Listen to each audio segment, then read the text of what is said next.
At a personal level, I have had to pay a heavy price for my stance against the government mismanagement. Mr. Speaker, my recent prosecution, or call it persecution, by the Attorney General over frivolous and trumped-up charges was calculated to silence, intimidate, and completely extinguish a known dissenting voice.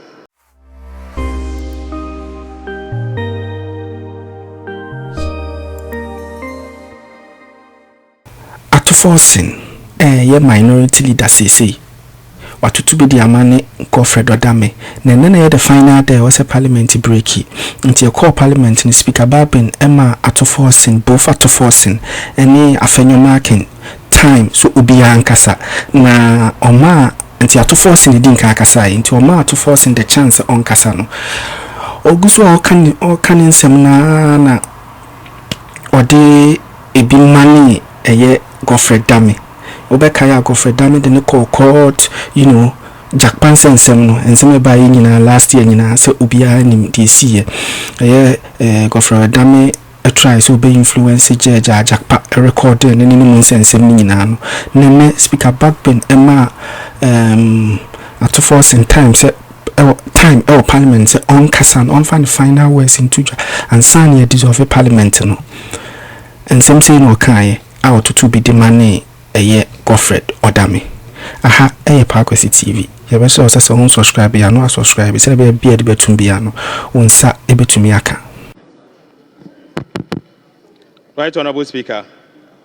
It should be recalled that both sides of the aisle changed leadership in the course of the life of this Parliament.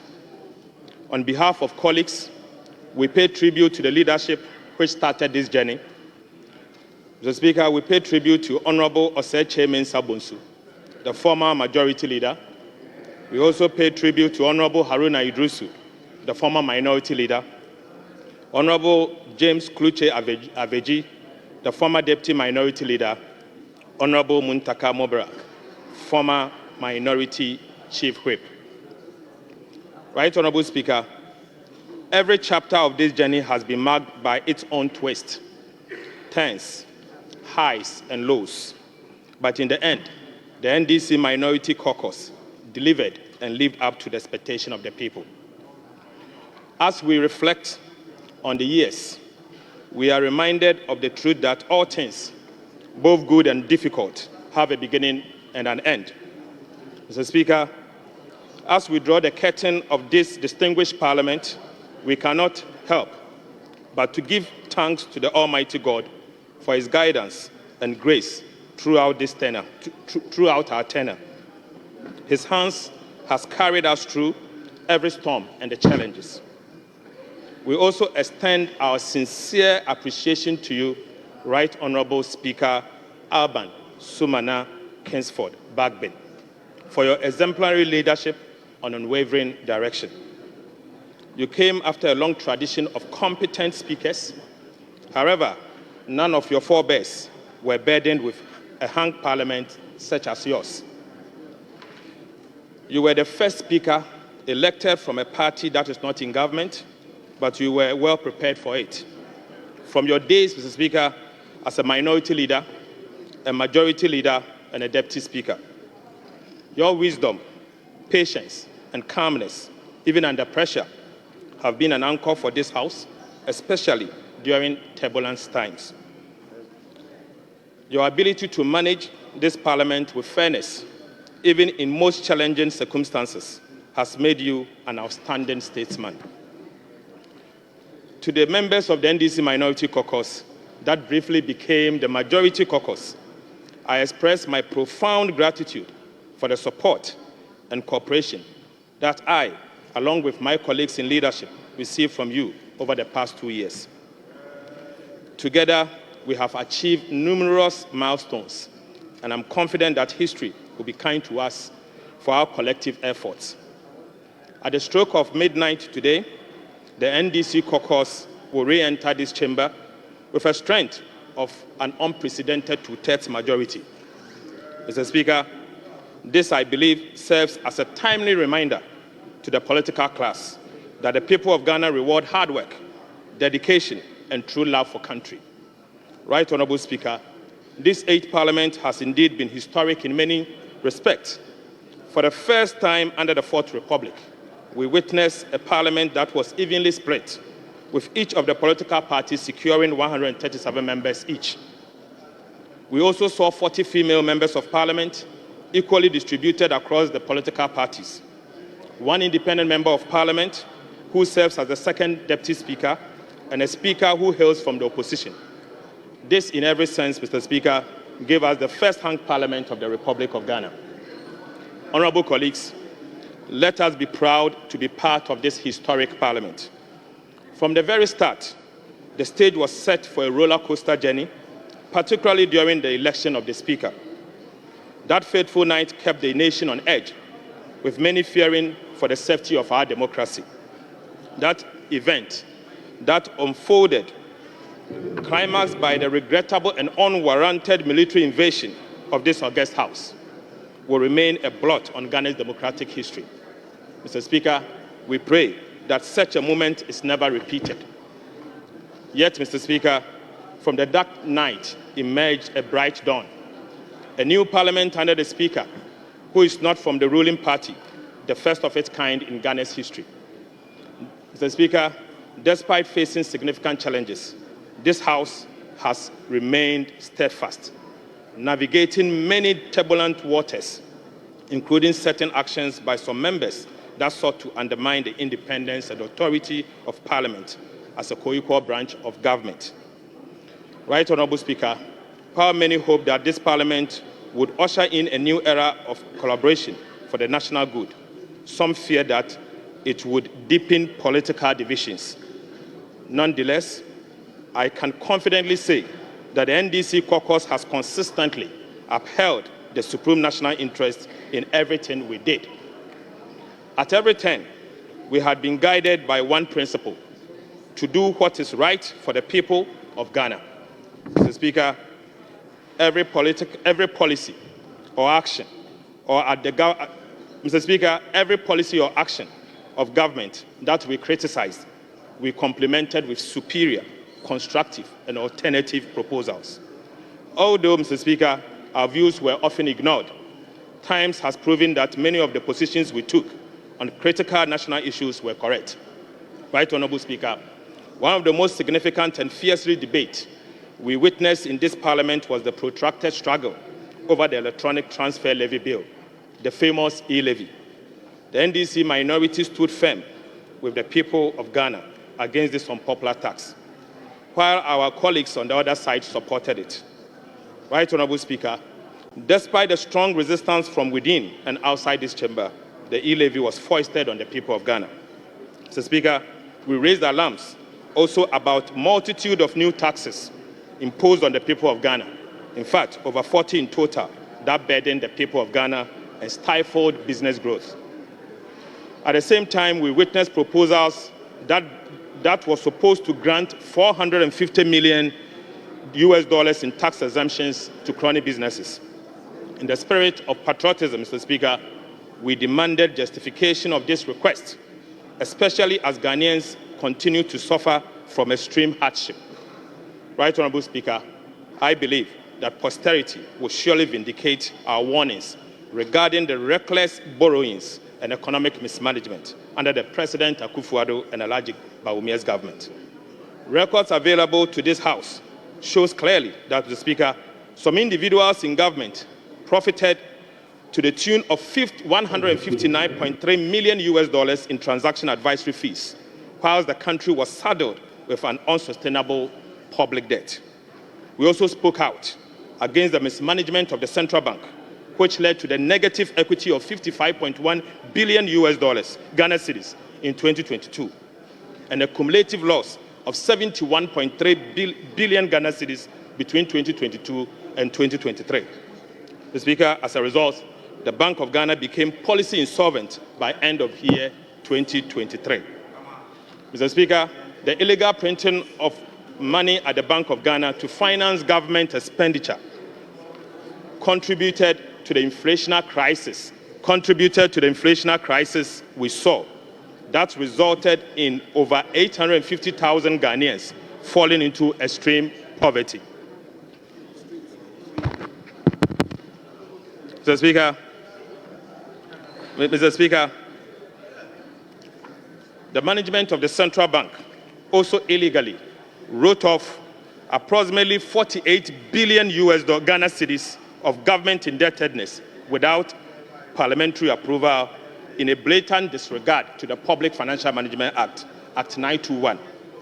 Right, Honorable Speaker, at the height of this crisis, the management of the central bank supervised the award of questionable contract for the construction of an ultra-modern 250 million head office and another ultra-modern governor's residence at a cost that is unknown to the public. Our concerns, Mr. Speaker, about the mismanagement of the state-owned Ghana Cocoa Board, ECG, GIHOC, STC, PBC, among others, were also ignored. Right, Honorable Speaker, for 7 consecutive years, Ghana Cocoa Board recorded losses of approximately 11 billion Ghana cedis. The cocoa production also declined drastically under the current government from approximately 1 million metric tons a year in production to now almost 400,000 metric tons. For the first time in 32 years, international banks rejected Ghana Cocoa Board request for a syndicated loan to finance the purchase of Ghana Cocoa. Right, Honorable Speaker, we cannot be silent about our opposition to yet another unpopular government policy, the imposition of a regulation called the Import Restriction Regulation 2023. This detested proposed legislative instrument sought to vest unfettered and unchecked powers in the hands of the minister responsible for trade to determine who qualifies to import into the country of certain goods. Similarly, Mr. Speaker, we also raised red flags over dubious Finance Ministry SML-induced $100 million a year contract for so-called revenue assurance. After initial feet-dragging and refusal by the President Akufo-Addo to release the KPMG audit report, it finally emerged that the SML was paid a whopping 1.4 billion Ghana cedis for no work done. Right, Honorable Speaker, the Ghana Revenue Authority further failed to withhold taxes worth 13.38 billion Ghana cedis from these payments. As we speak, unfortunately, Mr. Speaker, the entity called SML is still ripping off the taxpayer for no work done. Right, Honorable Speaker, we on this side expressed several concerns over the government handling of illegal mining menace that engulfed our nation. We are also on record to have cautioned that its pretentious fight against this existential threat to our collective survival will soon have dire consequences on us.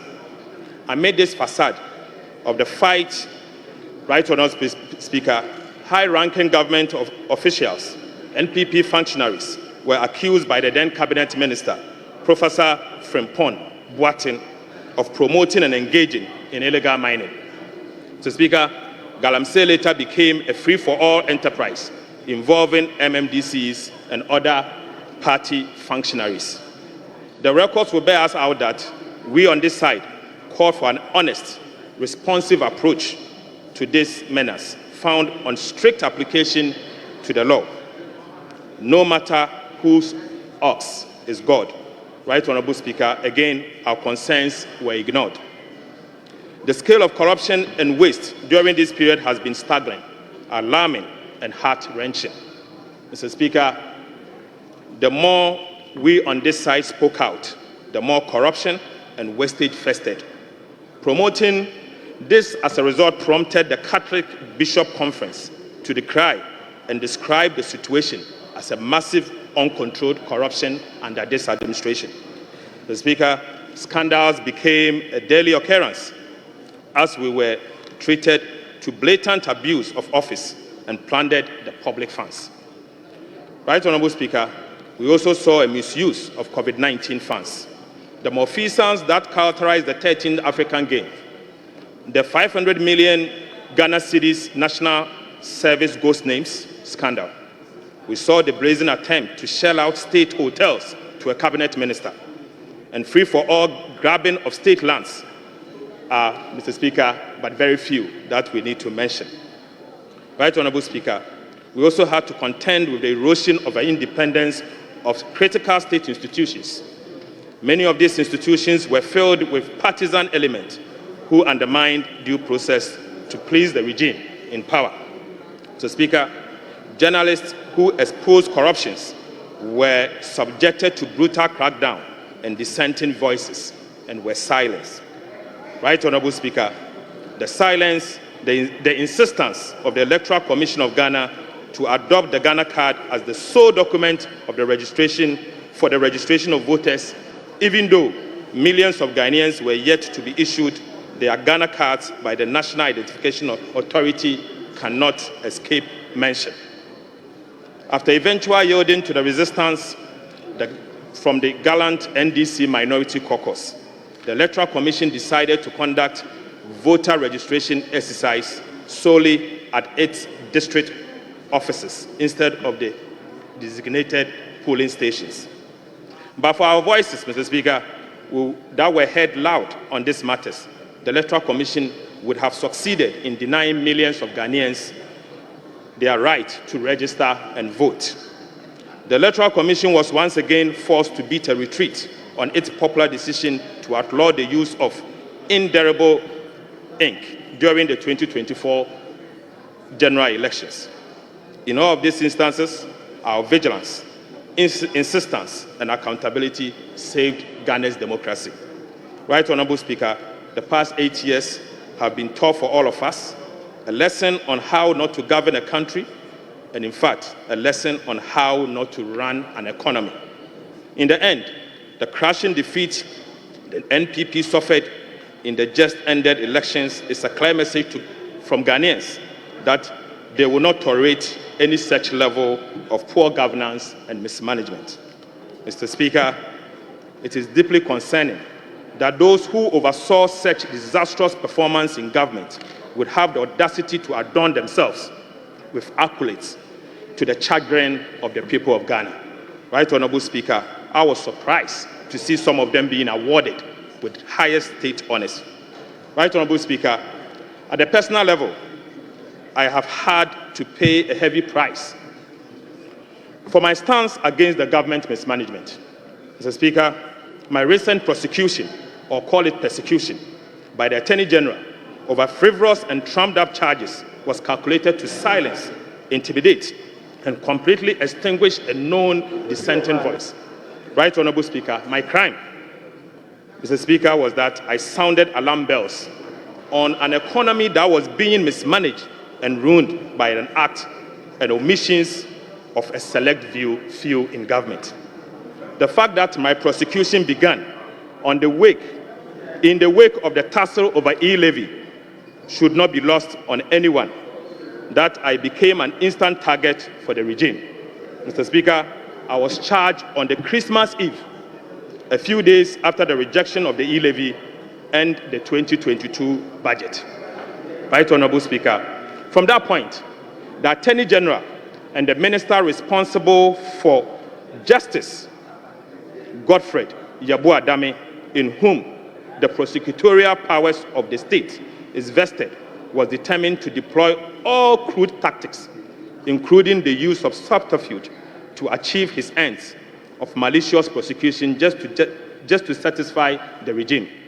So, Speaker, the whole world witnessed how a supposed Minister of Justice set out to coach, cajole, and coerce another accused person standing trial together with me to falsify his testimony and skew it in such a manner as to enable him to procure a conviction at all costs against an innocent person. In the process, Mr. Speaker, Godfred, who is the principal legal officer of state, engaged in crimes such as witness tampering, conspiracy against accused person, fabrication of evidence to pervert the course of justice, and professional misconduct, contrary to the ethics of the very legal profession he heads. I believe this has been the story for many Ghanaians during this period. Right Honorable Speaker, never in the history of our nation have we witnessed this level of gross professional misconduct on the part of no less a person than the Attorney General and the Minister responsible for Justice, who is the leader of the bar and bears a high responsibility to adhere to the rules of ethics of the legal profession. Mr. Speaker, I'm not against prosecution of wrongdoing. Whilst our democracy is founded on the rule of law and holding public officers accountable, I pray that never again should any of our citizens become a victim of this level of injustice and abuse of prosecutorial powers that I was subjected to. Right Honorable Speaker, despite the painful experience, I count it as part of the hazards of politics and service to the people of Ghana. Mr. Speaker, as the clock strikes midnight, a new chapter begins. To those returning to the 9th Parliament, I say congratulations. Colleagues who will not be part of the 9th Parliament, I urge you to walk with your heads high. Right Honorable Speaker, I beg to say that Ghana appreciates your service and your contributions. Be proud because you have worked for Mother Ghana. I look forward to the 9th Parliament, characterized by mutual cooperation, diligence, and hard work in pursuit of the aspiration of our people. At this juncture, Mr. Speaker, let me thank the gallant 137 members of the NDC caucus on behalf of the NDC leadership.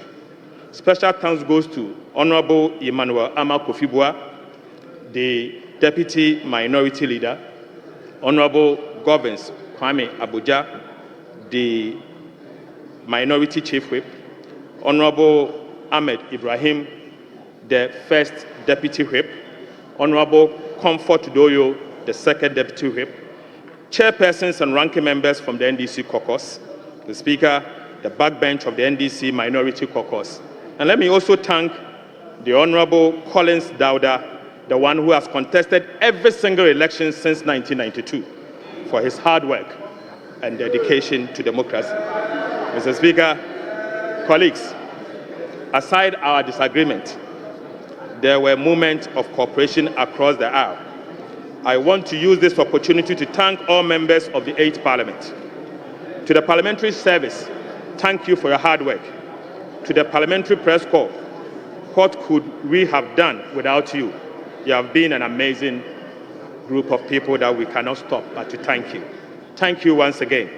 Fellow countrymen and women, thank you for enduring the worst government in Ghana's history. Mr. Speaker, I dare say that to fellow Ghanaians, don't be despaired. There is hope. God bless our homeland Ghana and make our nation great and strong.